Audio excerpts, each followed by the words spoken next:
வணக்கம் மக்களே.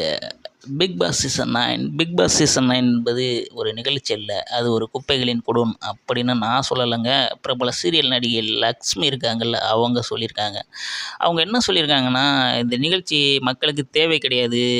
இப்படி ஒரு நிகழ்ச்சியை எதுக்கு நடத்தணும் அப்படின்னு விஜய் டிவியை பார்த்தும், இதனை தொகுத்து வழங்குறாப்புல நம்ம மக்கள் செல்வன் விஜய் சேதுபதி அவரை பார்த்துமே சில கேள்விகள் கேட்டிருக்காங்க. விஜய் சேதுபதி சாரை பார்த்து அப்படி என்ன கேட்டிருக்காங்க அப்படின்னு கேட்டிங்கன்னா, இப்படி ஒரு நிகழ்ச்சியை நடத்தி அதில் வர சம்பளத்தை வாங்கி நீங்கள் எப்படி சாப்பிட்றீங்க அப்படின்னு. சரி, இப்படி ஒரு நிகழ்ச்சிக்கு உங்கள் வீட்டில் இருந்து ஆட்களை உள்ளே அனுப்புவீங்களா, இல்லை உங்கள் வீட்டில் இந்த நிகழ்ச்சியை பார்க்கத்தான் அனுமதி கொடுப்பீங்களா அப்படிலாம் கேட்டிருக்காங்க. ஆமாங்க, உண்மையிலேயே உள்ள ரொம்ப கேவலமான செயல்களை பண்ணுறாங்க, கேவலமாக பேசுகிறாங்க, அதை ஒளிபரப்புகிறாங்க. அப்படிங்கிறம்போது இதை சின்ன வயசுலேருந்து பெரிய ஆள் வரைக்கும் பார்க்குறாங்க.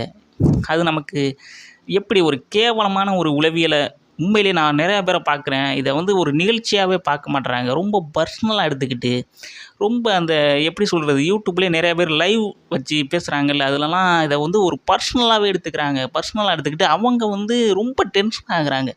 ஏன் டென்ஷன் ஆகுறாங்க? இது ஒரு நிகழ்ச்சி தானே அப்படின்னு கடந்து போகிற பக்குவம் மக்களுக்கு கிடையாது. அப்படிங்கிற போது அவங்க டிஆர்பிக்காக என்ன வேணாலும் விஜய் தொலைக்காட்சி பண்ணலாம் அப்படிங்கிறத மிக ஓப்பனாகவே போட்டு உடைச்சிருக்காங்க மக்களே. சரிங்க மக்களே, இதுக்கு கீழே அவங்க பேசின வீடியோவுக்கு கீழே சில கமெண்ட்ஸ் வந்துச்சு. அது என்னென்ன அப்படிங்கிறத வாங்க பார்க்கலாம். அக்கா, இதை விஜய் சேதுபதி சார் பார்ப்பாங்க, பார்த்தாலும் கண்டுக்கவே மாட்டாங்க. ஏன்னா அவங்களுக்கு பிட்டு படம் மாதிரி நிகழ்ச்சி இருந்தால் போதும். எப்படி பிட்டு படம் மாதிரி நிகழ்ச்சி இருந்தால் போதும், அப்போதான் எல்லோரும் விரும்பி பார்ப்பாங்க அப்படின்னு ஒரு தெளிவாக தமிழில் கமெண்ட்ஸ் அனுப்பியிருப்பாங்க. ரெண்டாவதாக பார்த்தீங்கன்னா வந்த கமெண்ட்ஸ், விஜய் சேதுபதி சார் ஒன்றத்தையும் கேட்கவும் மாட்டார், யாரையும் பேசவும் விட மாட்டார். ஏன்னா அவருக்கு தெரிஞ்ச 2 பேர்கிட்ட மட்டும் பேசிட்டு போயிட்டே இருப்பார் அப்படின்னு சொல்லியிருக்காங்க. அது உண்மை தான். யாராவது ஏதாவது பேச வந்தால் நீங்கள் உட்காருங்க, அவ்வளவுதான் அவருடைய பதிலாக இருக்கும்.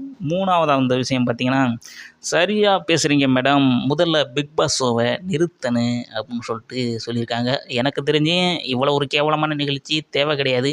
மக்களை மன ரீதியாக ரொம்ப முட்டாளாக ஆக்குறாங்க. நிறுத்திட்டா நல்லது அப்படின்னு தான் நான் நினைக்கிறேன். Super madam, 100% Bigg Boss season very worst அப்படின்னு சொல்லியிருக்காரு ஒருத்தர். ஆமாம், உண்மை தான். சரி, இது ஒரு பக்கம் இருந்தாலும் இவங்க ஏன் இந்த நிகழ்ச்சியை பற்றி இப்படி பேசுகிறாங்க அப்படின்னு ஒருத்தர் இது எல்லாத்துக்கும் மேலே ஒரு படி மேலே போய் சிந்திச்சிருக்காரு. அவர் என்ன சொல்லியிருக்காருன்னு கேட்டிங்கன்னா, உங்களுக்கு இதை வச்சு கண்டென்ட் வேணும்னு தானே நீங்கள் ஜீ தமிழில் இருக்கீங்க அப்படின்னு டைரெக்டாக கேட்டிருக்காங்க. ஆமாங்க, ஜீ தமிழ் மட்டும் அவ்வளோ நாகரிகமான நிகழ்ச்சியை நடத்துதா அப்படின்னு கேட்டிங்கன்னா கிடையாது. செங்கல் பசங்க ஷோ பார்த்துருப்பீங்க. அதில் கூமாப்பட்டி சாந்தினி அப்படின்னு ஒரு கபிள்ஸ் இருந்தாங்க.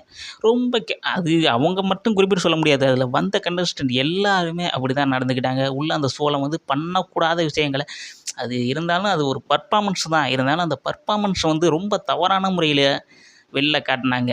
அதை பற்றி சமூக வலைத்தளங்களில் ஏற்கனவே பேசிக்கிட்டு இருந்தாங்க. நிறைய பேர் பேசுனாங்க, இது என்னது உள்ளே இது என்னடா அது ஷோவா இல்லை வேறு எதுவும் மாடா அப்படிலாம் பேசுனாங்க. அதை பற்றி இவங்க ஏன் பேசலைன்னா, இவங்க ஜீ தமிழில் நடிச்சுக்கிட்டு இருக்காங்க. ஜீ தமிழ் அந்த சேனலில் இருக்கிறதுனால அதை பற்றி பேசலை, இதை மட்டும் பேசுகிறாங்க அப்படின்னு ஆமாம், அதுவும் ஒரு விதத்தில் யோசிக்கக்கூடிய விஷயமாக தான் இருக்குது. சரிங்க மக்களே, இதை பற்றி உங்களுடைய கருத்து என்ன? நீங்கள் என்ன சொல்ல நினைக்கிறீங்க? இல்லை நான் ஏதாவது தவறாக பேசியிருந்தேனா அப்படின்னு கமெண்ட்ஸில் மறக்காமல் சொல்லுங்கள். முடிஞ்ச அளவுக்கு ஒரே ஒரு லைக் பண்ணுங்கள். யாருமே லைக் பண்ண மாட்டேறீங்க. நன்றி, வணக்கம்.